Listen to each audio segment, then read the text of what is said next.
여러분 안녕하십니까? 다시 찾아주셔서 감사합니다. 올해 2023년은 개묘년 검은토끼 해입니다. 60년마다 한 번씩 돌아오는 검은토끼 해에는 이조실록 다 뒤져봐도 큰 사건은 일어나지 않고 무난했던 것 같습니다. 올해 한반도도 큰 사건이 일어나지 않고 무난한 한 해가 흘러갔으면 좋겠습니다. 그런데 문제는 북한 인민들입니다. 김정은이 어디 무난하게 한 해를 보내게 하겠습니까? 또 쓸데없는 걸로 인민들 또 고생시킬 것인데 올해 9월은 좀 많이 황당하죠. 지난해 전원회의에서 경제분과 성과와 목표는 밝히지 못한 채 다시 과거로 돌아가 1960, 70년대 정신으로 살아야 한다고 했습니다. 그런데 지금의 위기를 극복하기 위한 방도가 어처구니 없습니다. 자력갱생의 정신으로 패배주의나 기술신비주의를 극복해야 한다고 외치는데 그걸 보니 정말 화가 났습니다. 서울에 와서 21년째 살고 있는 저도 저 이야기만 들으면 지겹고 화가 나는데 북한 인민들이야 오죽하겠습니까? 북한은 지금 반세기째 자력갱생 타령입니다. 이런 것은 정말 말도 안 되는 헛소리에 불과합니다. 제 유튜브를 해외에 있는 북한 사람들도 보니까 김정은의 자력갱생 구호가 얼마나 헛된 망상인지 이 영상을 통해 설명 좀 하려 합니다. 김정은에게 보내는 경제 수업이라고 할 수 있겠는데 북한 사람들도 지도자라는 사람이 얼마나 헛소리를 하는지 알아야 되겠죠. 김정은 집권 초기로 돌아가 보면 그때 컴퓨터 수치 제어화, 즉 CNC를 한다면서 얼마나 자랑했습니까? 그런데 컴퓨터도 못 만드는 나라에서 컴퓨터 수치 제어화가 가능하겠습니까?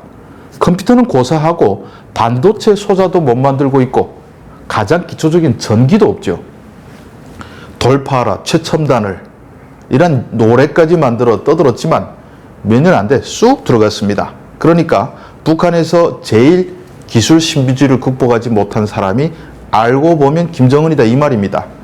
제가 볼 때 북한은 기술에 있어 조선 왕조 시대와 다를 바가 없어 보입니다. 기술은 고사하고 먹을 것도 없고 전기도 없고 뗄 것도 없는 암흑의 원시적 환경에서 최첨단을 돌파한다니 이 무슨 허황된 망상입니까? 김정은이 난관 타개책이라고 꺼내든 자력갱생과 기술신비주의 극복은 전 세계의 흐름과도 반대되는 구호입니다. 과거에도 늘 자력갱생을 외치며 전 세계와 반대되는 길을 걸어왔는데 올해도 완전히 돈키호테 같은 구호를 내걸고 또 이민을 잘못된 방향으로 가라고 채찍질합니다. 산에 가야 하는데 바다로 가는 겁니다. 세계 최강대국인 미국도 자력갱생 못합니다. 아니 안 합니다. 김정은의 자력갱생과 기술신비주의 극복이 얼마나 허황된 이야기인지 사례를 들어볼까요? 지금 세계에서 가장 비싼 기업은 미국의 애플입니다. 지금은 주가가 많이 떨어졌지만 작년에 애플의 시장 가치는 3조 달러를 넘겼습니다. 이는 국내 총생산, 즉 GDP 순위로 따졌을 때 세계 8위, 프랑스와 비슷한 액수입니다. 북한은 100년 동안 번 돈을 한 푼도 쓰지 않고 다 모아도 애플을 못 삽니다. 그럼 이렇게 첨단 기술로 무장하고 스마트폰이라는 새로운 세상을 연 애플은 자력갱생을 하고 기술 신비주의를 극복했을까요? 아니요. 오히려 이런 기업일수록 자력갱생은 죽음의 길임을 잘 알아서 전 세계 분업화로 먹고 삽니다. 애플의 스마트폰인 아이폰의 뒷면을 보면 디자인은 캘리포니아, 제조는 중국이라고 적혀 있습니다. 그렇다면 이 제품은 미국산일까요? 중국산일까요? 둘 다 아닙니다. 아이폰에 들어가는 각 부품 총 원가는 180달러 정도 되는데 이런 부품들은 다양한 나라들이 생산합니다. 아이폰 제조 원가 중 34%는 일본산, 17%는 독일산, 13%는 한국산이고 중국은 조립만 하기 때문에 총 부가가치 중 작은 부분, 즉 3.6%의 이윤만 차지했습니다. 생산은 중국에서 했는데 중국이 남겨먹는 몫이 제일 작죠. 미국의 애플 본사는 제품 디자인, 소프트웨어, 광고 등을 담당합니다. 이렇게 본다면 아이폰은 중국산도 미국산도 아닌 지구산으로 볼 수 있습니다. 한국의 대표 기업인 삼성전자도 스마트폰의 50% 이상을 베트남에서 생산합니다. 애플과 삼성전자는 전 세계 매년 수억 대의 휴대전화를 판매하는 경쟁자입니다. 그렇지만 애플은 자기 휴대전화의 액정을 삼성전자에서 공급받습니다. 왜냐? 삼성 제품이 세계 최고이기 때문입니다. 이렇게 세계는 각 나라들이 잘하는 분야를 특화해 발전시키고 이에 의존해 먹고 사는 방향으로 진화합니다. 혼자서 다 생산하는 자력갱생 같은 소리를 하면 미친 사람 취급을 당하는데 자력갱생으로 먹고 산다는 나라도 북한이 유일합니다. 그래서 먹고 살았습니까? 이런 분업화의 역사는 아주 오래됐습니다. 신석기 시대에 남자들은 사냥을 하고 여자들은 채집을 했던 것이 대표적이죠.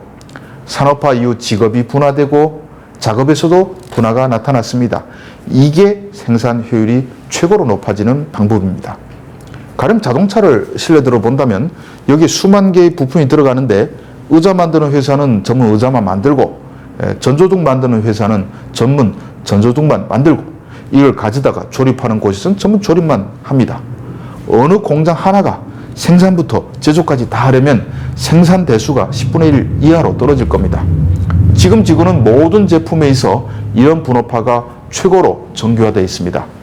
회로 기술이 뛰어난 미국은 전문 앉아서 회로 설계를 하고 이걸 반도체 생산이 강한 한국에 생산을 주문하고 이런 반도체 수백 수천 개를 결합해 중국이 제품을 만들고 이런 식으로 나눠지는 겁니다.